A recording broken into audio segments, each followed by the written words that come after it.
What's going on, my good people? I am back with round 2 of NUCL tourney, and since I have explained what NUCL is and how it works in the last video, I'm going to get straight to the point this time, and those of you who haven't seen the last battle, I suggest you watch it before this one so that you know what's going on here. As you can see, I've made some changes to my team, and that's because unlike Hannah's team, which was nice and balanced, this team is just a threat after threat after threat, with Metang and Licky thrown on the last spots as a basic means of defense. I am mostly worried about Sceptile, especially if it's a Swords Dance Unburdened set and a Feraligator, because with Sheer Force it is always a huge threat. Too bad it was only after the battle that I have found out that Sheer Force Gator is in fact banned from this tourney, but nevertheless his team is very offensively oriented, so there are two possible ways we could approach this battle. We could either try to fight fire with fire and bring a hyper-offensive team as well, but unlike ours, some of his offensively oriented pokes have some decent natural bulk, so I have a feeling this may not work out for us. A safer option is to bring some reliable walls to weaken down his team as much as possible before attempting to sweep, but that on the other hand could take a while and make the battle boring to watch, which also isn't something we want. So what I decided is to mix up those two strategies. I have brought a Shell Smash Crustle, but it also carries a Stealth Rock. I have brought a Frogadier, but it is carrying Toxic Spikes, which are a crucial part of my strategy. Finally, there is a Grumpig, but this time it's an offensive Assault Vest variant, and the rest of the team is more or less standard. Let's see how it went down.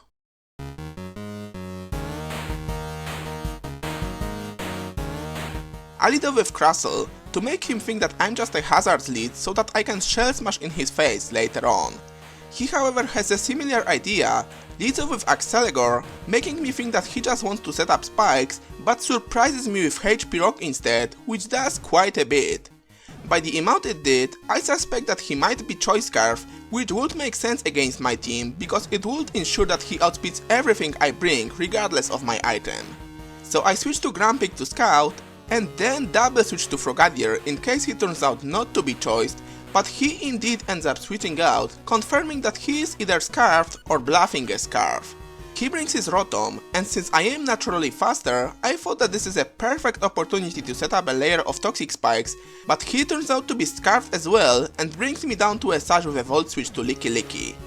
The fact that he just brought it in tells me that this thing is most definitely specially defensive, but it's okay since I just want to set up another layer of Toxic Spikes, which as I already said are a crucial part of my strategy. He makes it even easier by switching out again, probably afraid of a low kick. Realizing that I am not carrying it, he then goes right back to Licky, which is perfect because I wanted this thing poisoned as soon as possible. But because Frogadier can't touch this thing, I then switch to Crustle as he wishes up, seeing a good opportunity to set up a Shell Smash. I do that as he goes for a Body Slam and paralyzes me on the first try, but it's okay because I am holding a Lumberry just for that eventuality.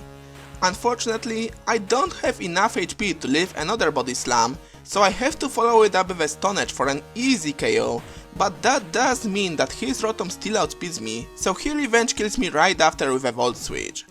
He goes back to Accelegor, but now that this thing is poisoned, I have a perfect thing to take it out, being my Liepard, which will be featured in nearly every upcoming battle, as it is so useful. Just look, Fake Out, Toxic Damage, Sucker Punch. Your speed might be a million, it doesn't matter, you are gone. He then goes to Rampardos, and I kinda make a bad play right here by sacking my Liepard so easily when I could have just switched to Gorgeist right here, but oh well, I did what I did. Liepard is down and out. I go to my Scarfed Soak because at this point there is nothing he can switch into Mold Breaker Earthquake, so that's an easy revenge kill. In comes Rotom again, and I only decide to switch afraid of a crit Thunderbolt, but he ends up predicting my switch, probably not aware that Mold Breaker Earthquake could have easily taken him out had I decided to stay in. Look at this though, Stab Shadow Ball. Peppa is eating them up. Yummy, tasty.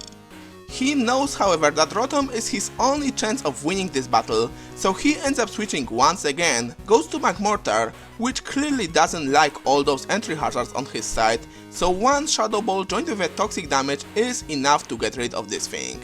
Now he decides to bring in the biggest threat, so I switch to my Frogadier, knowing that if he sets up a Dragon Dance on that turn, Gorgeist can take a Life Orb Sheer Force Crunch, and if he goes for a Swords Dance, Soak can take an Aqua Jet and revenge kill him. He however just ends up going straight for a Waterfall and takes a Life Orb Recoil, telling me that he is not in fact running Sheer Force, so then I go to Gorgeist, easily take an Ice Punch and take him out with a Seed Bomb. That pretty much seals the game for me, because all he has left now is a Scarfed Rotom against my 3 Pokemon, 2 of which can definitely take a hit from it.